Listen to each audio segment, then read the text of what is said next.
barugaye cameraman. Odi. Bite. Cameraman twagi. Bite. Nyine zishitandukanye. Wewe wari kugenda hita ukora iki? Jewe apsi namwemereye kandi nta kimegeze ncagura nuko. Yari yashaka ko wokora iki? Yashaka ko yashaka tu yarabishaka ko ntoja mu byo banyine. None kwanza we mwavuganye ko mwokorana na Shani Queen atarakubwira n'ikintu yagahama uwo mutipa akunda kwambara masari turiko turaba uno munsi wambare uhereye hasi gushika hejuru wambare amafaranga ngana gute? Kenshi barakunda kuraba amanota entertainment kirisho ubwiye Shani Queen. Kuko ndazi iyi message iraza gushika. Cyo ubwiye Shani Queen. Yego. Niko ibiko wa manoti kwangu amanoti kwangu amanoti kwangu. So what's up wakunzi amanota entertainment tunita amanota promoter the MC inyuma ya kamera ndiko ndabona ivyo mudushobora kubona ni cameraman ni Jaden Swift Alan Future the super cameraman no musimaza tugiye hehe nitwaherukana yenda bakumbuye ariko na bad no musi ndazi muraza kunezerwa nino interview tugende cameraman kandi hano tugiye ntabwo ari kure ni hano nyene hafi ndabahera hafi no musi cameraman huti barugaye cameraman. Odi. Bite. Cameraman twagi. Bite. Nisa. Meze neza. Cameraman wamubo. So ikamera igufata. Bite. Nisa. Meze neza. Bakwita gute? Nadi. Reji zarehe. Ari hajya. Oh yari karahe ndano muduhamagaye. Aya yari hajya. Aje. Reji. Oya ni manoti promoter. Ari he umwe twereka aho ingo tujana twereke. Yes, wakunze amanota entertainment nona tugiye kwa Regizi benshi muramuzi reka tugane niba tuzakumutora navyo tuzi yaga so boy manoti promoter the MC nyuma ya kamera ndiko na Jaden Sif Alan Future the super cameraman mu cameraman atigira kupa kamera yaga nga yinjia na hanyeni cameraman Regizi vipi umeze neza ndakubona mura hano nakora naho yateye nta kibazo rasa vipi ibo set Ego kabisa. Ndabona uko bigakoro bitagote. Baze dodoni. Baze? Dodoni. Ubona biraza nyene kuba umwaka ariho gitangura. Buke. Yes, what's up wakunze amanota entertainment tunita amanota promoter this MC nyuma ya kamera ndiko na Jaden Swift Alan Future the super cameraman no musi mwaza twaje kuraba nde twaje kurana no mutipe Ray G's kugira tumaze ibibazo byinshi kubijanye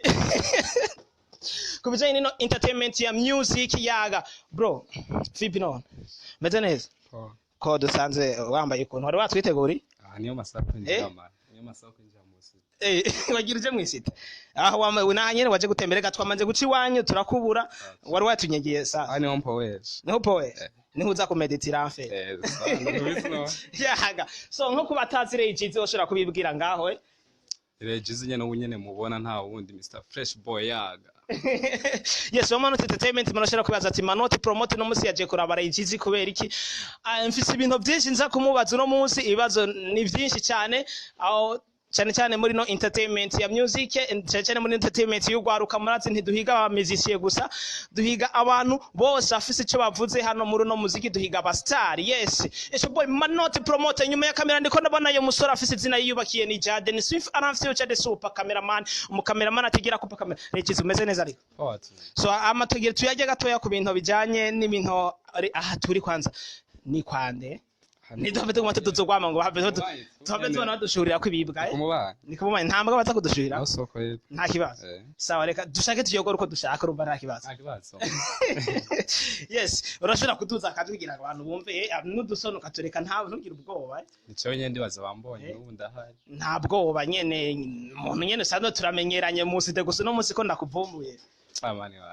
nawe kweli so amaso ko yahishiye usanzwe uzi uko nawe kweli urakora tuguma mu bintu bikaza urafata kazi wapi none ko ya pombe tu ushapata pombe akuna sijapata none kama si yarunguye beritu amaso yarunguye nibi oya niko bimeze Regizi reka tuje ku cyatuzanye ama ndiko ndaraba ndiko ndaraba ku marezo social yagiye atandukanye muri no misi dafise partenariat n'umustar Shani Queen aho muri no misi turiko turakora ibintu hagati ya Jada Shani Queen n'abadanseri ba Shani Queen ariko ntabwo ari umudanseri wa Shani Queen ariko afise icavuze kuri Shani Queen rero navuze ati kugira ngo turonke Shani Queen neza reka duhere mu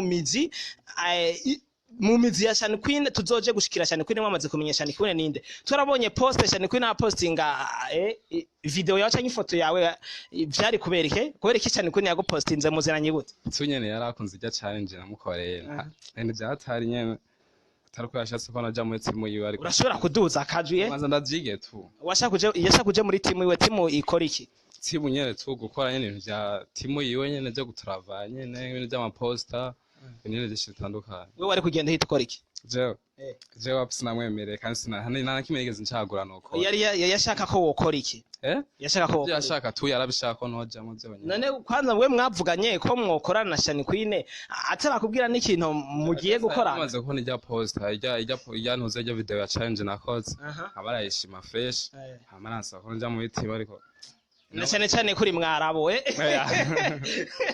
ibashimye ko uri mwarabo kwavuye mo Shani Queen avuze iki kuri Rages Shani Queen nyene novuga nyene nk'umuntu nyene nkuko wenze manoti nyene duhanire big up nyene hamwe nkabandanye Shani Queen muramaze kubonana tubaze kubona numujama nyene muramaze kubonana kandi rimwe byabaye rimwe ariko wamenyanye tumaranye igihe kinini mwabonanye bigenze gute tware muri show ni gute ubonana n'umuntu mu gihe mubonanye ukabona ati umuntu tubonanye menga tumaranye igihe kinini nkuko bivuze ngo mwarabonanye ariko wamenga mumaranye igihe kinini ni cyakubwiye ko menga mumaranye igihe kinini bivaye no twigeze gutextingana kuri page yiyo mubonanye ubona kwakire nyene nk'umufrende fresh kwere sasa Shani Queen n'abadanseri biwe na timu yiwe kenshi barakunda kuraba ba Amanota Entertainment kirisho ubwiye Shani Queen kuko ndazi iyi message iraza gushika cyo nabwiye Shani Queen yego niko ibikorwa byiwe ndabikunda sana kandi nzobana ndamusupportinga forever umudanseri wiwe bita Brown Afro Dance uramunsi ujya n'umucamo uramunsi cyane n'umucamo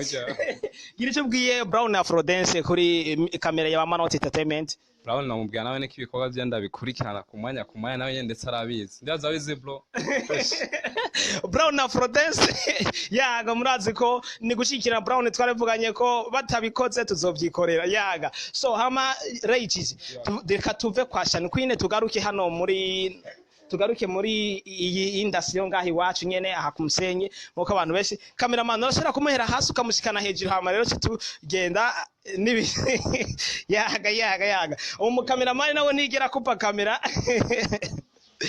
yes yo ni Rages kuva MB yaga ya Rages uri umutipe nyene akunda kwambara amastyle kabisa uranyegereza amfete oya nawe turabemera kweli uranyegereze turabemera yaga ariko ndacari wa mbere kamera uracari wa mbere oya je ndi wa mbere mu kuvumbura tu yaga hama umutipe akunda kwambara amastyle turiko turaba uno munsi wambare uhereye hasi gushika hejuru wambare amafaranga ngana gute ishane tuyishiremo oya man ntavuga amahera yambari oya gerageza n'abandi barayavuga ntavuga yambari ni vie privé man vie privé reka basi tugende je ndagufashe guharura ikirato era kwikirato vie privé man ni vie privé kweli oya roshira kuvuga ati je ndiko ndagiranya aha nambariye amahera ngana nkuko nka je yamfete je nambariye 2 millions tunyenerega man arigena bibaye sango ngo ni ibintu byo kwishima canke iki urumva shima kubihagarika yaga ariko naje ntabwo nambariye 2 millions kwari kugira ngo nawe numve kavuga ko yambariye 5 millions ni so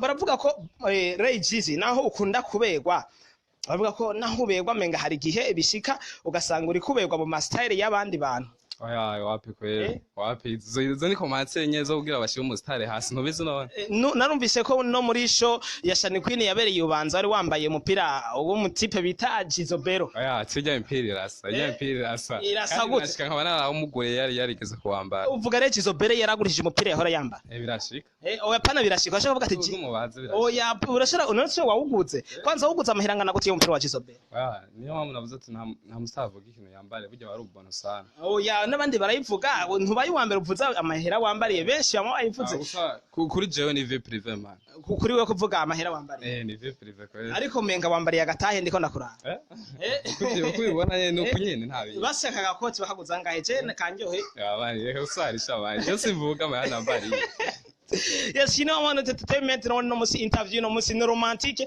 twaje nyene wabo turamubura twe tumuze no mutwe twe tumukeneye cyane ko twe tuzi ko iyi interview za kugenda fresh menga twogumana Ray Chizi ariko reka interview ise nigarukira nga ariko tutararangiza reka dusobere Chizi abwire ba Amanota Entertainment ni kuvuga abantu bose badukurikirana bagire subscribe kuri YouTube yacu bagiye na like kuri page yacu ya Facebook.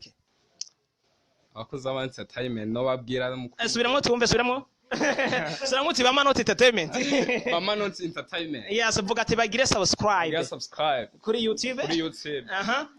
Banaya bagire na like kuri like na comment na share. Kuri page yacu ya Facebook. Murashobora kurosheresha kuri page yacu ya Facebook ni ba Amanota Entertainment. Ushobora no kuja kuri YouTube ukandika Amanota Promote banze ukagira subscribe kuri channel yacu ya YouTube. Mwari kumwe na Amanota Promoter the MC the CEO nyuma ya kamera ndiko ndabona yo umusore yiyubakiye izina ariko Jaden Sif Alan Future the super cameraman mu cameraman atigira kupa kamera n'umusi numwe no musi interview romantique wakoze channel yacu. Bwana mwakoze. Reka tugushimire cyane ko na cyane cyane kutaduteye amabuye. Thanks sana. Watwakiriye neza. Ibintu by'imivumburo bimenye. Ni jambere kweli man. Yaga Amanota Promoting nyuma ya kamera nzambone ivyo mwe mudashobora kubona ivyo mudashobora kubona n'uri nyuma ya kamera n'umusore afite izina yiyubakiye Jaden Sif Alan Future the super cameraman turakunda cyane mugira Amanota n'Amanota Ntancuti nkamwe be blessed.